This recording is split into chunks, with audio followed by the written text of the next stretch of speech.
ভগবত গীতা। গীতা আপনার শাস্ত্র।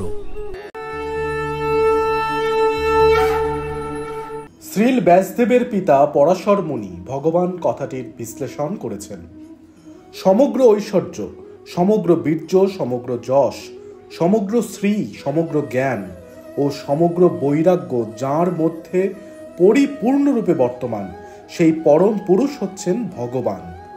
অনেক মানুষ রয়েছেন যারা খুব ধনী, অত্যন্ত শক্তিশালী, সুপুরুষ, অত্যন্ত জ্ঞানী ও অত্যন্ত অনাসক্ত, কিন্তু এমন কেউ নেই যার মধ্যে সমগ্র ঐশ্বর্য, সমগ্র বীর্য আদি গুণাবলীগুলি পরিপূর্ণরূপে বিরাজমান। কেবল শ্রীকৃষ্ণই তা দাবি করতে পারেন, কারণ তিনি হচ্ছেন পরমেশ্বর ভগবান। কিন্তু কোনো জীবই, এমনকি ব্রহ্মা, শিব অথবা নারায়ণও শ্রীকৃষ্ণের মতন পূর্ণ ঐশ্বর্য সম্পূর্ণ হতে পারে না। তাই ব্রহ্ম সংহিতাতে ব্রহ্মা নিজে বলেছেন যে শ্রীকৃষ্ণ হচ্ছেন পরমেশ্বর ভগবান। তার চেয়ে বড় আর কেউ নেই, এমনকি তার সমকক্ষও কেউ নেই। তিনি হচ্ছেন আদি পুরুষ অথবা গোবিন্দ নামে পরিজ্ঞাত ভগবান, এবং তিনি হচ্ছেন সর্বকারণের পরম কারণ।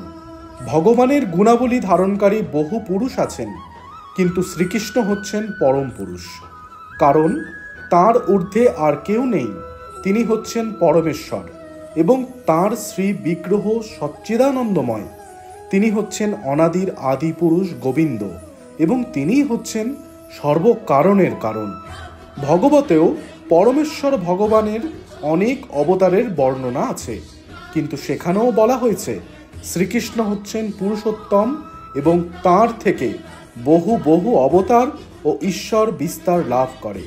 সমস্ত অবতারেরা হচ্ছেন ভগবানের অংশ অথবা তার অংশের অংশ প্রকাশ, কিন্তু শ্রীকৃষ্ণ হচ্ছেন স্বয়ং ভগবান। তাই শ্রীকৃষ্ণ হচ্ছেন পরমেশ্বর ভগবানের আদিরূপ, পরম তত্ত্ব এবং পরমাত্মা ও নির্বিশেষ ব্রহ্মের উৎস।